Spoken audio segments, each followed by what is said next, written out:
Hey guys, it's Ray from Solo YGO coming at you guys with my dinosaur deck profile for the current format. I took it to Logos today. I went 4-1 with it, so I'm really excited to share it with you guys. So yeah, if you're new to the channel, welcome. I'd like to ask you guys to consider to follow and subscribe to us for more Yu-Gi-Oh content.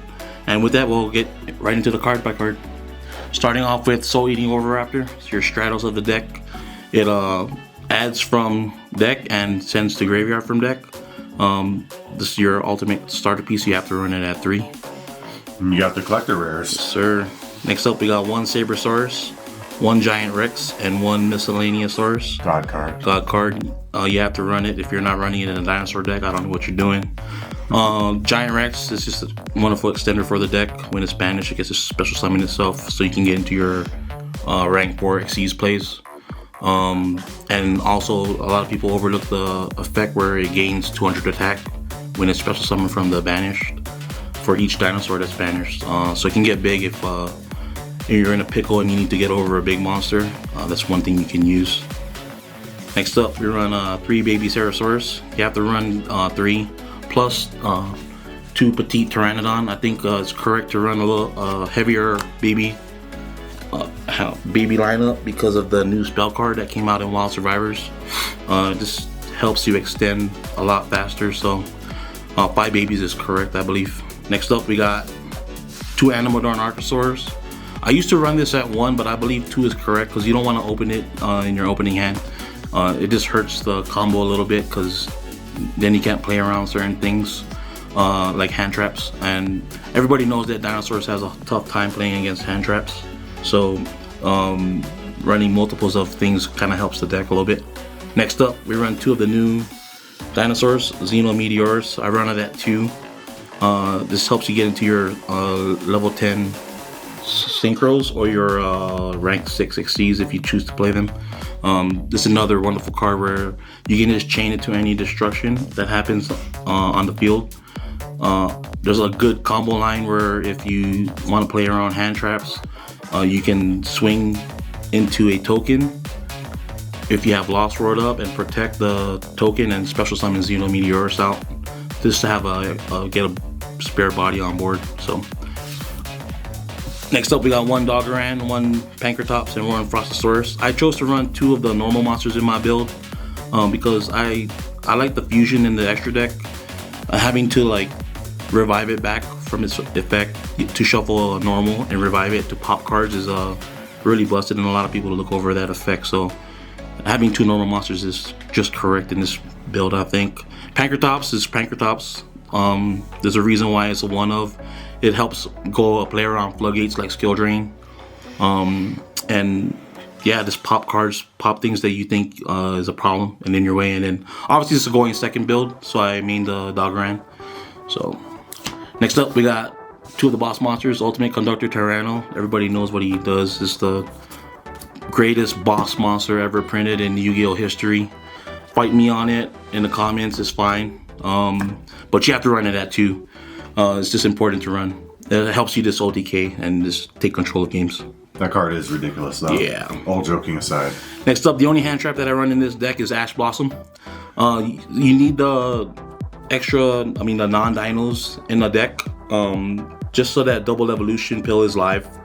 So I run Ash because I think it's the most impactful for this build, for this deck, and for this strategy. Next up, the spells, starting with Lost World. I needed to make space in this deck because I was running it at 44 cards, but right now I cut it down to 42 by cutting Call by the Grave and throw Lost World. Lost World just helps you protect your plays, protect your Oviraptor normal summon if they don't have an interruption, and the fact that you give your opponent a token can gain you advantage and help you take over games. Next up, I run 2 Evolution Pill. You have to run 2 if you're running 2 Archosaur.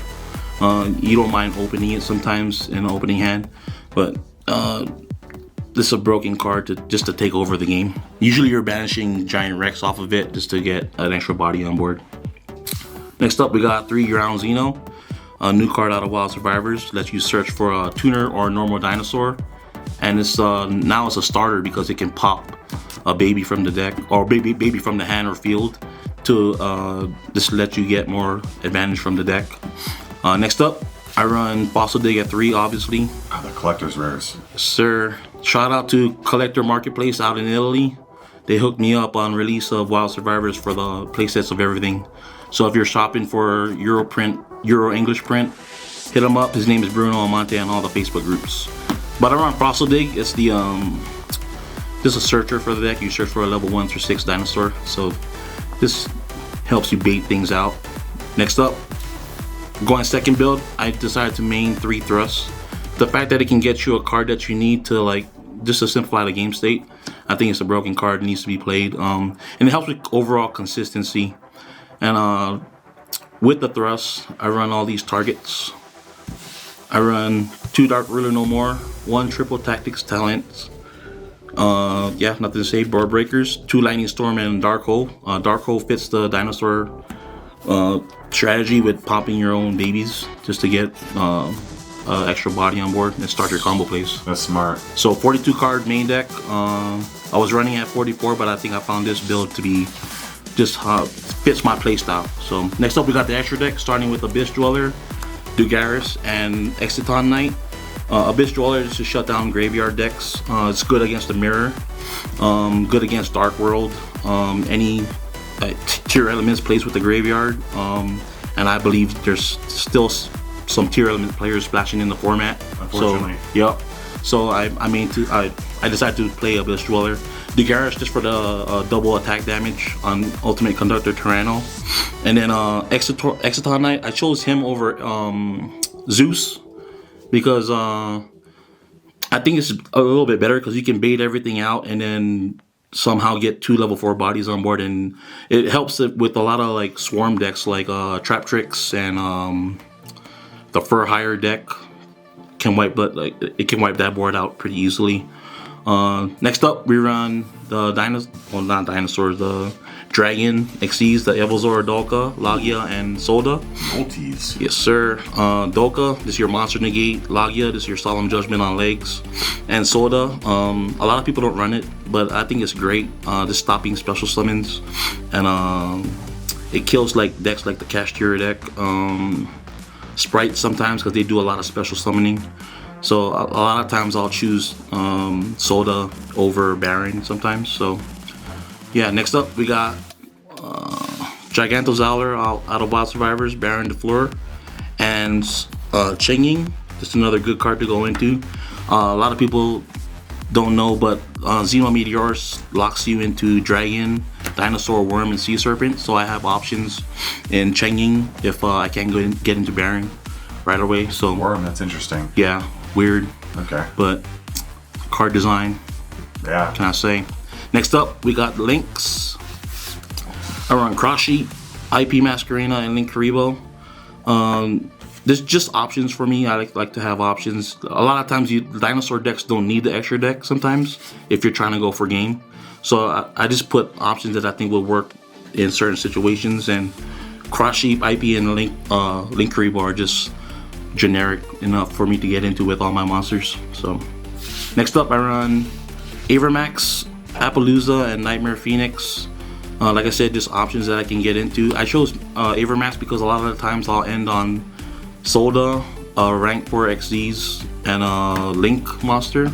So it's easy for me to get into Avermax, the towers that some decks have issues getting over. Access code not too good in this deck? Not really, not needed, because there's not a lot of Link summoning. Sometimes the game's over by turn 3 or 4, so. Gotcha. Yeah. So I prioritize the trying to OTK you with the dinosaurs. So next up for my side deck, I chose to run the Heraldic Seal of the Heavenly Spheres with the Bestial package because they're dragons, and I chose 5, 3 Magnemite, 1 Baldrake, and 1 Druid Swarm. I just needed the names to make Heavenly Spheres live.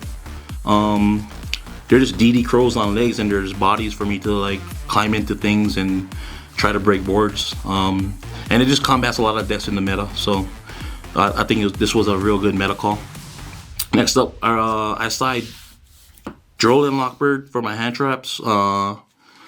It's still decent this format. It still can hurt a lot of decks like the Live Twin, sometimes they do a lot of searching. Live Twin Sprite and all that deck, all those decks like that always search. Danger Dark World hurts that deck a little bit, and just decks that always add. And then the other hand trap I side are Infinite Impermanence. A lot of times I'm like siding out Ash Blossom for what I think which hand trap will be more impactful in the matchup, so that's why they're sided.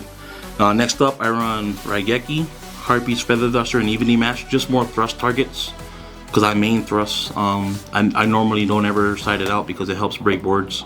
Just thrusting into talents to take over a tower's monster is enough to take over the game, and Evenly Matched to clear boards, and Feather Duster just to break. So yeah guys, that's my dinosaur deck profile. Are you happy with the ratios? I'm happy with the ratios. I think it works, and this shows in the results that I had today with the deck. So I'm gonna be testing this out for in the next couple weeks and see how it goes. But yeah, that's my dinosaur deck profile for you guys. Please consider liking, subscribing, and follow us for more Yu-Gi-Oh content. Thanks guys, peace. Peace out.